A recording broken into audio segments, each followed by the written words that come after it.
Halo semua, ini adalah video yang berisi penjelasan macam-macam peluruhan radioaktif, dari mulai jenis peluruhannya, proses peluruhannya, serta hasil produk dari suatu peluruhan tersebut. Tentu video ini adalah video singkat, sehingga informasi yang lebih lengkap dapat dibaca dalam textbook yang berkaitan dengan peluruhan radioaktif. Radioaktif pada dasarnya adalah unsur yang tidak stabil.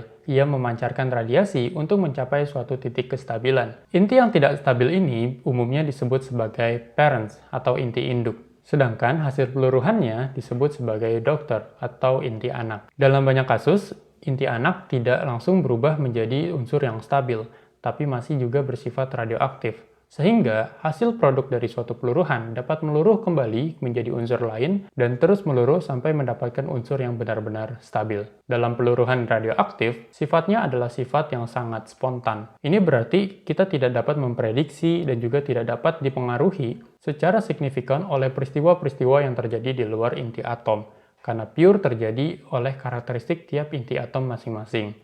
Karenanya, setiap radionuklida atau inti atom yang mengemisikan radioaktif memiliki karakteristik yang berbeda-beda, baik dari jenis peluruhannya, energi transisinya, waktu paruhnya, sampai hasil produk dari peluruhannya. Secara garis besar, jenis peluruhan pada suatu inti yang tidak stabil ada 5. Ada peluruhan alfa, peluruhan beta, electron capture, gamma emission, dan juga internal convection. Sekarang mari lihat untuk peluruhan alfa. Peluruhan alfa ini terjadi pada unsur yang memiliki nomor atom yang sangat besar. Ia sangat berat karena memiliki banyak sekali proton. Inti atom ini ingin mengurangi beratnya dengan cara mengemisikan atau melepas partikel alfa. Partikel alfa memiliki 2 proton dan 2 neutron, sehingga ia identik dengan inti atom helium. Karenanya biasanya disimbolkan dengan inti atom helium. Mengapa partikel alfa memiliki 2 proton dan 2 neutron? Ini ada hubungannya dengan aturan berpasangan, di mana partikel akan lebih stabil jika ia dalam kondisi yang berpasangan, alih-alih ketika ia hanya memiliki 1 proton ataupun 1 neutron saja. Untuk hasil produk, yaitu inti anak dan juga partikel alfa. Tetapi, hampir semua energi itu hanya masuk ke partikel alfa. Karenanya, hasil peluruhan alfa bersifat monoenergi, yaitu salah satu energi dalam rentang 2-8 MeV. Kalau kita lihat contoh di sini, yaitu atom radium 226 meluruh menghasilkan atom radon 222 dan mengemisikan partikel alfa serta energi sebesar 4,8 MeV. Dalam peluruhan alfa, maka nomor atom pada nuklida induk akan berkurang 2, sedangkan nomor massa akan berkurang 4. Karena itu akan dimiliki oleh partikel alfa. Sekarang bagaimana jika atom tersebut, atom yang tidak stabil, tidak memiliki nomor atom yang sangat banyak, tidak memiliki jumlah proton yang sangat banyak? Maka kemungkinan yang terjadi adalah peluruhan beta. Pada dasarnya, beta ini sama seperti elektron. Ia memiliki karakteristik dan sifat selayaknya elektron.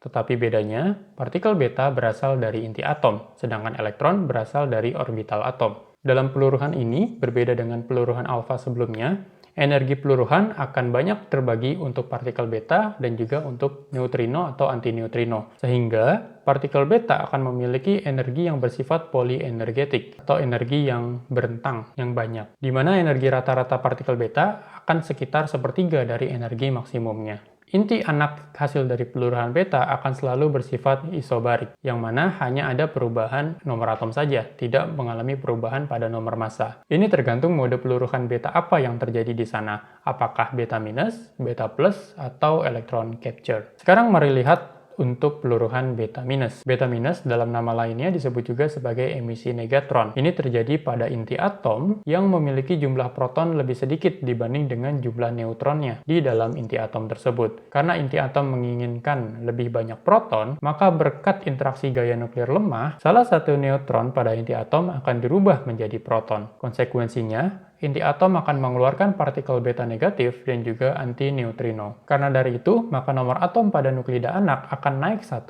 dibanding dengan nuklida induknya. Sedangkan nomor massanya akan tetap sama. Contohnya pada peluruhan atom fosfor ini. Dalam waktu paruh 14 hari menjadi atom S dengan nomor atom 16 dan mengemisikan partikel beta negatif dan juga antineutrino dengan energi sebesar 1,7 MeV.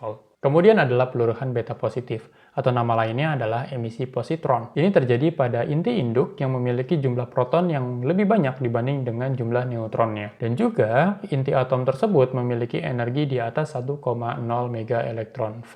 Ketika proses ini berlangsung, positron akan berubah menjadi neutron. Konsekuensinya, nomor atom akan turun 1 dan nomor massa akan tetap. Dan juga inti atom akan mengeluarkan positron, yaitu antimateri yang bermassa. Seperti dalam interaksi antara partikel bermuatan dengan materi, maka ketika positron, yaitu antimateri yang bermassa bertemu dengan elektron, yaitu materi yang bermassa, maka ia akan mengalami yang namanya anihilasi, yaitu positron dan elektron akan musnah, lalu menghasilkan atau memancarkan dua foton dengan arah yang berlawanan dengan masing-masing energi adalah 0,511 MeV, sesuai dengan massa diam elektron dan juga massa diam positron. Oleh karena itu, dibutuhkan energi minimal pada inti atom induk sebesar 1,02 MeV.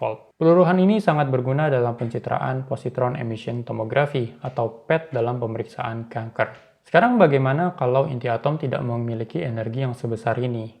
Energinya di bawah 1,02 MeV. Maka kemungkinan yang terjadi adalah electron capture atau penangkapan elektron. Ini terjadi pada inti atom yang kelebihan proton dibanding neutronnya, namun energinya tidak cukup untuk menghasilkan positron. Sehingga inti atom tersebut akan menangkap elektron di kulit terdalam. Contohnya iodin 125 yang menangkap elektron di kulit terdalam, kemudian akan menghasilkan atom Te dengan nomor atom turun 1, dan lagi-lagi akan memancarkan neutrino. Dalam peluruhan ini, energi yang dipancarkan akan berbentuk sinar gamma atau internal convection. Kalau diilustrasikan ketika inti induk memiliki jumlah proton yang lebih banyak daripada jumlah neutron, maka ada dua kemungkinan yang dapat terjadi. Apakah inti induk tersebut akan menangkap elektron dalam electron capture? Ketika elektron ditangkap oleh inti, elektron akan bergabung dengan salah satu proton dan membentuk neutron hingga terjadi kestabilan. Di lain sisi, ia akan mengemisikan sinar X karakteristik atau Auger elektron. Tetapi jika energinya lebih besar dari 1,02 MeV, maka yang dapat terjadi adalah inti induk akan mentransformasi atau mengubah proton menjadi neutron. Di lain sisi, ia akan mengemisikan partikel beta positif atau positron, di mana positron ini ketika bertemu dengan elektron maka akan terjadi anihilasi sebagaimana interaksi antara partikel bermuatan dengan materi. Selanjutnya, bagaimana jika inti atom dalam keadaan tereksitasi? Ketika inti atom memiliki kelebihan energi atau dalam keadaan tereksitasi, maka ia dapat melepas energinya dalam dua prosedur. Yang pertama ini adalah emisi gamma. Ini terjadi ketika inti atom yang tadi dalam keadaan tereksitasi atau dalam kelebihan energi, ia akan melepas energinya, membuang energinya melalui emisi foton sinar gamma. Ini terjadi sebagian besar selama peluruhan alfa ataupun beta yang terjadi di sebelumnya. Dan hasil peluruhan ini akan selalu bersifat isometrik, yaitu tidak ada perubahan massa ataupun perubahan nomor atom yang terjadi. Contohnya adalah pada atom kobalt 60. Kobalt 60 meluruh dalam peluruhan beta negatif menjadi Ni60. Tetapi Ni60 ini dalam keadaan tereksitasi, sehingga dia harus mengemisikan sinar gamma dengan energi 1,17 MeV dan 1,33 MeV, atau energi rata-ratanya sekitar 1,25 MeV. Inti atom kobalt 60 ini digunakan dalam teleterapi untuk treatment radiasi kanker di bidang radioterapi. Contoh lainnya ada di teknisium 99M. M di sini menandakan ia bersifat metastabil atau dalam keadaan tereksitasi. Dalam 6 jam akan meluruh menjadi teknisium 99 stabil dengan mengemisikan sinar gamma sebesar 140 kV. Radionuklida ini digunakan dalam kedokteran nuklir diagnostik untuk mendapatkan cita tubuh manusia dalam pencitraan kamera gamma ataupun dalam SPECT.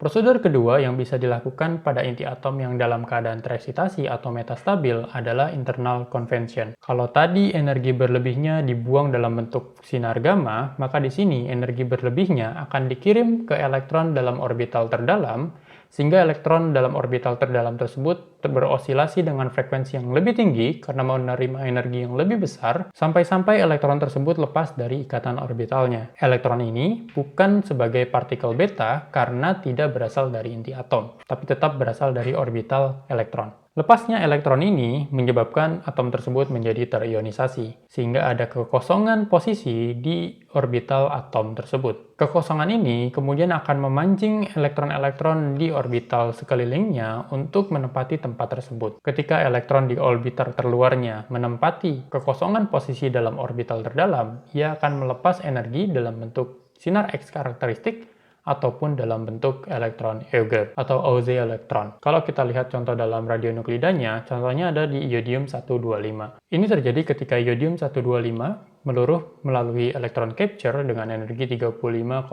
keV. Sebagian besar energinya akan dilepas melalui internal convection, bukan melalui sinar gamma. Jadi, energi hasil peluruhan electron capture itu tidak dilepas dalam sinar gamma, tapi dikirim ke elektron dalam orbital terdalamnya. Ketika energi elektron, misalnya elektron yang ini adalah 8,5 keV, maka 35,5 dikurang energi cutnya, hasilnya adalah 27 keV. 27 keV ini akan dimiliki oleh elektron yang terpental dalam bentuk energi kinetik. Nah, dari sini, karena setiap elektron memiliki energi cut yang berbeda-beda, maka hasil dari internal convention akan membentuk suatu spektrum energi polienergetik. Dan yodium-125 ini berguna dalam terapi brachytherapy. Itu saja penjelasan singkat dari macam-macam peluruhan radioaktif. Informasi lebih lanjut bisa dibaca dalam textbook yang berkaitan dengan peluruhan radioaktif. Itu saja, semoga bermanfaat.